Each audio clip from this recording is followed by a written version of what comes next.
What's up, guys? Nicky Ryan here. Today I'm going to be breaking down some of the big matches from WNO. So overall I'm going to be going over the Tainan Dalpra match, Hillbillies match with Sebastian Rodriguez, and then finally the big one, Dego Pato versus Dante Leon. So let's get into it. The first one we're starting out with is Tainan Dalpra. We'll start out here. This is a few minutes into the match. They started out on the feet just hand fighting. So we'll play it from here. So Tainan does this this push to like an inside reach multiple times throughout the match, right? So let's rewind a little bit. So you'll see him insert a thumb post on Dalpra's chest as he starts reaching for the inside of the leg, right? And this is really good because it allows him to force the weight onto that secondary leg there, and it makes this leg much easier to pick up. So his right arm is coming to the inside of the knee and his left arm was pushing on his chest, right? It's going to get all that weight onto that secondary leg and make it a lot easier to pick this up. And this was the main way that Tainan was taking Dalpra down throughout the match. So he gets to this single. He does a good job of bringing it up high. Now right there he went to sweep the far foot, but the reason it didn't work is because it was weighted. He didn't get him hopping at all. Now you'll see on the second attempt that he gets Dalpra hopping. So when he goes to kick that secondary leg out, it's weightless, so it just comes right out from underneath him, and he's able to put him down. So he gets him hopping, he kicks it, and then the leg comes right out, and he puts him down, and he immediately starts going into to his passing sequences. So now we're going to skip ahead to where Tainan actually starts to pass his guard. It's actually not that long after he puts him down. So we'll start out here, right?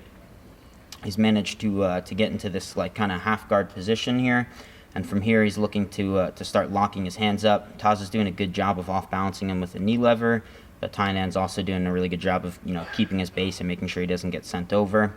From here he gets his hands through and he gets locked up. He's doing a good job of trying to pin that far shoulder through the use of this shoulder here. He's kind of just working on flattening Dalpra out right now. Now you see both of Dalpra's shoulders are getting pinned to the mat. Right, from half guard, it makes it a lot more difficult when your shoulders are pinned flat. Right, from half guard you want to be getting under hooks, building up onto one shoulder, eventually up to an elbow. So from top position, your goal is to keep him flattened out. From there, he starts freeing his knee, so now he's in like a 3/4 mount, and then he ends up freeing his ankle and hopping off to the side to get to this side control position. Dalpra does a good job of transferring to this far lat grip, and he starts trying to heist up. From here, he does get a hook back inside, but he ends up releasing it, building back up to his feet, and then he sits his hips out. Dalpra did a really good job of sitting out and breaking Tainan's hands apart, and they end up back in the neutral position. So now skipping ahead to another takedown sequence, and it's very similar to the first one. This time he just did it with an outside reach versus an inside reach. So they're on the feet here. Dalpra goes for a little bit of a drag. Once again, you see him kind of posting, and that's going to make that leg weightless, and he ends up putting him down pretty easily with that single leg. And he immediately throws legs by. So let's take another look at this. So as soon as he puts him down with this, he immediately starts throwing the legs by. He gets outside into this good camping position with a tight waist, and he just walks that knee away from the chest and ends up passing Dalpra's guard once again. So now we're going to look at how Tainan does a really good job of he lets Dalpra re-guard, but when Dalpra re-guards, he makes sure that he's in a really good passing position still. So from here, he was past his guard. Dalpra does a good job of hitting this like knee elbow escape that you see here. Right, he ends up getting back to like a full knee shield eventually. Alright, so he gets back into this full knee shield, but Tainan's still in really good passing pressure here. So let's take a look at this little sequence. So he does a really good job of clearing these frames out. Okay, right there, if you saw, he goes for like a row drag.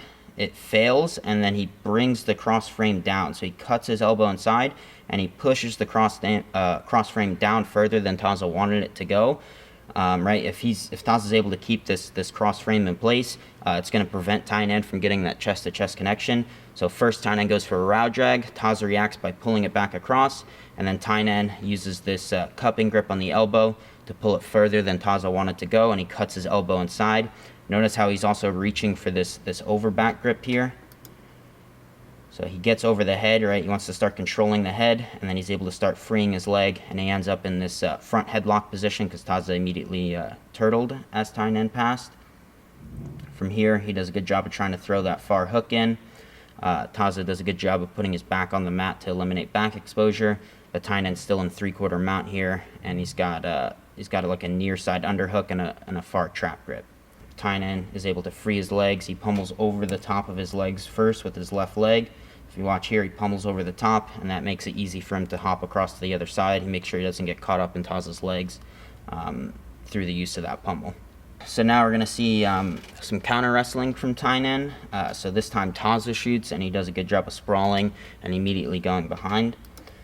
So Taza tries to hit a duck out to the far side, but he kind of falls down to his hip, and Tainan just immediately hits a nice go behind. So let's take another look at this. So Taza tries to hit a duck out, but he commits down to his hip. Tainan hits a really nice knee block go behind, and then Taza ends up rolling towards his back to end up in this guard position. Tainan is immediately going back into the split squat position, right? And he does a really good job of getting the shoulder and elbow inside, which allows him to start knee cutting. So let's take another look at this passing sequence. All right, so he clears that leg out, and see how he shoots that shoulder through. So he's got a hand on the hip, shoots the shoulder through, and that allows him to start making sure that knee doesn't come back in. Now, if he were to just keep hand on the hip here, this knee would be able to flare across his elbow, and he would get that knee shield back in place, and that knee shield is going to help manage distance and make sure that Tainan doesn't get chest to chest. So Tainan does a really good job of, once he gets the elbow inside, he immediately shoots that shoulder through. Now there's no space for this knee to come back inside and prevent him from getting chest to chest. So he just starts knee cutting through here, and he ends up passing once again to this side control position. So this is the last passing sequence of the match. And again, if you guys have seen throughout the whole match, Tainan is very good from this split squat position against the knee shield. So he's in this position. Once again, he's getting that over back grip to prevent Taza's head from moving away, and he's inserting this arm in front of the hips. Okay, there's a lot of good sequences out here. You can go reverse body locks. You can just stick with this over back grip and this like kind of hip post here. And from here, he starts knee cutting through. He frees his knee from the legs, and then he starts transferring back to this crossface underhook, right? What Taza wants to do is he wants to be able to curl his body up. That's going to help him get knees inside, butterfly hooks inside, things like that. So Tainan's whole objective from this position is to elongate Taza's body, right? If you see here, his knees are super far away from his chest. His head is more upright, so he can't be curled up, which is going to help him re-guard. So Tainan does a really good job of, once he gets his knee free, he does a really good job of elongating Taza's body from this position, and it makes it really hard for Taza to hold on to his leg, right? He's just moving his head further and further away with this crossface, as you can see, and it just makes it really hard to keep your legs locked in that position, and he ends up passing once again. This whole match, Tainan, kind of put on a clinic on Taza. Looked good on the feet. Taza did, I would say, was winning the hand fighting exchanges. He's hanging off of Tainan's head more, but Taza struggled to actually get into shots and put him down. And then once Tainan put Taza in the bottom position, he did a really good job from that split squat position of just tiring Taza out and passing multiple times throughout the match. All right, guys, we just got a package shipped in. Let's see what we got. Yes. All right, we just got restocked on beanies. One size fits all. All right, we got red and black. There's new stuff dropping all the time. We got restocked on Rashguards, hats, everything. All right, check it out. So the next one we're going to be breaking down is Jacob Couch versus Sebastian Rodriguez. And this was a pretty quick match. It was only about a minute and a half, somewhere around there. And Jacob manages to get to a nice outside heel hook finish. So right now, Jacob's on bottom, right, and he's in this knee shield position. From here, he does a really good job of getting this scoop grip on the far leg, and this is going to allow him to start transferring this knee across. And once this knee comes across the hip, it's going to make it a lot easier to start using that knee to push his weight off of this leg, and you can start to enter into this leg here. So he's got his scoop grip in place. Sebastian's trying to cross face him and move his head away, right? That knee starts to come across, this leg starts to come off the mat because of it, and Jacob has pretty flexible hips here, so he's able to start kind of inserting this foot around as like a reap leg. Right, he starts spinning all the way around the leg. Sebastian tries to go for a wedging back take, but he fails to get his knee into the pocket of the hip, and Jacob does a really good job of maintaining his knee. So he ends up in this position here. He goes for like a knee bar, but Sebastian changes the angle, and they end up in this like outside ashi position here. Now he immediately gets heel exposure, and he starts putting pressure on. It looks pretty tight, but Sebastian ends up heel slipping. So then, as Sebastian heel slips, Hillbilly does a really good job of transferring to that straight Achilles grip, right? And it's really good to play between those two because the defense for both are opposites, right? For straight Achilles, you tend to want to boot and shoot your leg in deeper. And for outside heel hooks, when you want to hide your heel, you want to point your toes, right? So when you attack, either one, it opens up setups for the other. So he does a really good job of playing between that straight Achilles and that outside heel hook. He's going for the finish, can't get it. Now from here, he transferred to a false grip to get the knee pointing further up towards the ceiling, and it helps him elevate the heel so that he can start catching it in this outside heel hook position. From here, he locks it up. He has a nice figure four with his legs, nice tight lock. He starts trying to go into the finish, but he's struggling a little bit. Sebastian's doing a good job of heel slipping, right, pointing that knee back out. Hillbilly does a really good job there of inverting through to re-catch it. So let's take another look at this. Right, so Sebastian points that knee out. That helps him heel slip. Now Hillbilly starts rolling over this shoulder, which is going to re-expose that heel there. So he catches it once again. From here, he forces him to start rolling, ends up in the belly up position, and gets a nice tight outside heel hook finish. So the last one we're breaking down from WNO is Dego Pato versus Dante Leon. Now, not too much happened before the submission. Dante had one close pass attempt, and Pato had one fairly deep leg entry. But not, there wasn't too many scrambles leading up to this submission, so we're just going to start out here. So Pato's in kind of like a reverse De La Riva, and he's got his leg weaved across towards Dante's chest here. Now what Pato ends up doing is he lets this top leg slide all the way through, and at the same time he starts shooting his bottom knee through and underneath Dante.